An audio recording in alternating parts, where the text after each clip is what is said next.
अस्सलाम वालेकुम दोस्तों, नी हाओ भाग्यो। इस पॉडकास्ट के पहले एपिसोड की इब्तिदा हम ABCD के ए के बजाय CPAC के C से करने जा रहे हैं। वो क्यों भला?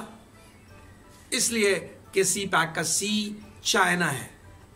दोस्तों, चाइना के बारे में एक एपिसोड में सारी बातें बताना, इवन बुनियादी बातें बताना भी नामुमकिन है। हाँ, 2-3 सवालात के जवाब जरूर दिए जा सकते हैं जो कि आपके टॉप ऑफ द माइंड है।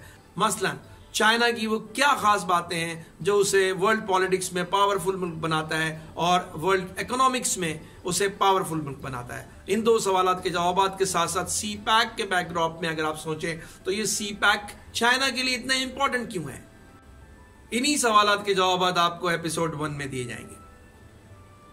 ये तो आप भी जानते हैं कि चाइना आबादी के हिसाब से दुनिया का सबसे बड़ा मुल्क है, यानी कि 1.4 अरब लोग चाइना में रहते हैं और उन 1.4 अरब लोगों में दिन ब दिन माशी सूरत हाल उनकी बेहतर से बेहतर होती चली जा रही है, यानी वो खते गुर्बत से बाहर आते चले जा रहे हैं।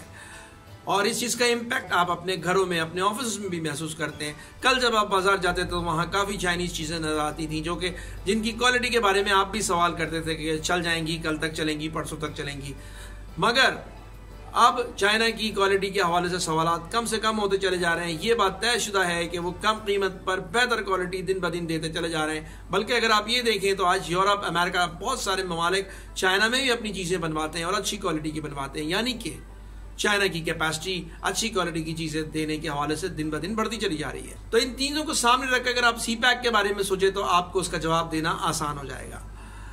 चाइना सबसे बड़ा एक्सपोर्टर, सबसे बड़ा इंपोर्टर आज बन चुका है। ये चीज़ दुनिया की तारीख में पहली मर्तबा हुई है कि कोई भी मुल्क सबसे बड़ा एक्सपोर्टर और सबसे बड़ा इंपोर्टर एक ही वक्त में बना है, यानी उसकी bargaining power for selling of the goods and for buying of the goods बढ़ चुकी है, यानी उसके लिए अपने ट्रेड रूट्स की अहमियत पहले के मुकाबले में कई गुना ज़्यादा बढ़ चुकी है।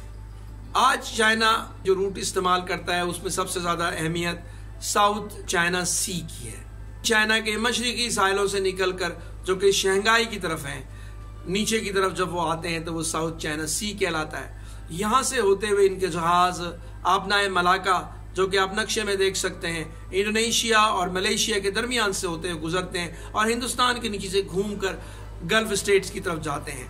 यहाँ से चाइना की बुनियादी एक्सपोर्ट और इम्पोर्ट्स होती हैं और सबसे ज़्यादा चाइना का 80% ऑयल जो इम्पोर्ट होता है वो इसी रूट से होकर आता है। और इस रूट की लंबाई 10,000 किलोमीटर से लेकर 15,000 किलोमीटर तक है, जो कि बहुत तवील फासला है। चीज़ें उनको कॉस्ट में महंगी पड़ती हैं, तो चाइना काफ़ी अर्से से ऐसे रूट के तलाश में है जो कि उसे छोटा पड़े और उसकी कॉस्ट कम हो और उसके लिए आसानी हो। तो उस सूरत में उसे गवादर पोर्ट से ज़्यादा बेहतर कोई मुतबादिल रास्ता नहीं मिलता जहाँ से CPAC स्टार्ट होता है। गवादर यूज़ करने की वजह से चाइना का जो ट्रेड रूट का फासला है वो 2,500 किलोमीटर से लेकर तकरीबन 3,500 किलोमीटर तक मुख्तसर हो जाता है, जो कि 15,000 किलोमीटर और 10,000 किलोमीटर के मुकाबले में बहुत कम है। साउथ चाइना सी और आबनाए मलाका से गुजरने वाला ये रास्ता ना सिर्फ तवील है बल्कि एक दूसरा पॉइंट भी है जिसकी वजह से CPAC को अहमियत चाइना देता है, और वो ये कि ये रास्ता चाइना के लिए पुरखतर है। जिन रास्तों से ये होकर गुजरता है वहाँ पाए जाने वाले ममालिक चाइना के लिए कोई खास दोस्ताना रवैया नहीं रखते। मसलन Japan, north Korea, Philippines, Vietnam और खुद ताइवान जो कि चाइना का हिस्सा है, और नीचे हिंदुस्तान। तो चाइना चाहता है कि एक पुरअमन रास्ते से, जहाँ पर उसके लिए थ्रेट्स ना हो, पुरखतर ना हो, कोई ऐसा रास्ता इख्तियार किया जाए। गवादर की सूरत में CPAC का रास्ता चाइना के लिए बेहतरीन है, जिसे चाइना अपने लिए महफूज तरीन समझता है, जो कि है भी। तीसरी वजह, जब कोई मुल्क बहुत बड़ा होता है और उस मुल्क के कई हिस्से होते हैं और उनमें तरक्की की रफ्तार में बहुत वाज़ेह फ़र्क होता है, तो वो चीज़ उस मुल्क की सालमियत के लिए खुद खतरे का बास बन जाती है। चाइना में जो इसके ईस्टर्न बॉर्डर है, शंघाई, बीजिंग, इस साइड का इलाका अगर आप मिड से डिवाइड करते हैं तो राइट साइड पे अगर आप देखें चाइना में वो ईस्टर्न बॉर्डर्स वो काफ़ी ज़्यादा तरक्की याफ्ता है। सारे इकोनॉमिक जोन्स, इकोनॉमिक हब्स आपको वहीं पे मिले। उसके मुकाबले में अगर आप लेफ्ट साइड पे आते तो वेस्टर्न बॉर्डर में जो शिंकियांग और वो इलाके जो तुर्कमानिस्तान और रशिया की साइड में है वो लेस डेवलप्ड है।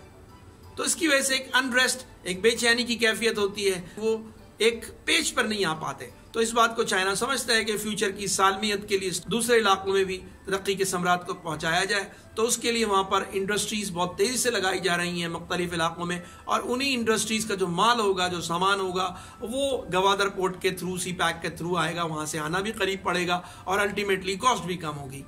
एक्सपर्ट का ये ख्याल है कि चाइना जब ये 3 अहदाफ हासिल कर लेगा तो उसे एक चौथा बड़ा हदफ भी हासिल होगा, जो कि ये है, चाइना की अक्सर फैक्ट्रीज इस वक्त 30%, 40%, 50% मैक्सिमम पे काम कर रही हैं। क्यों? कि चाइना के आगे मार्केटिंग के बैरियर्स खड़े हैं। एक तो लैंग्वेज का बैरियर कि दुनिया को उनकी जबान नहीं आती और अक्सर चाइनीज को अंग्रेजी नहीं आती, तो इस पर चाइना दोनों डायरेक्शन से काम कर रहा है और दुनिया भर में चाइनीज लैंग्वेज सीखी जा रही है। तो चाइना को जब उसकी एक्सपोर्ट डबल ट्रिपल चौबल हो जाएगी तो जो लोग इनकी जुबान जानते होंगे बुनियादी तौर पर, उन्हें डेफिनेटली कमर्शियल फवायद हासिल होंगे और लोग इस बात को समझ भी रहे हैं। उम्मीद है कि आपको हमारा ये एपिसोड पसंद आया होगा। कमेंट बॉक्स में जाकर आप अपनी राय से हमें आगाह कर सकते हैं और साथ साथ ये कि किन सवालात के जवाब चाहते हैं आपके कि आपको मिले, ताकि हम अपने आने वाले एपिसोड्स में उसे शामिल करें।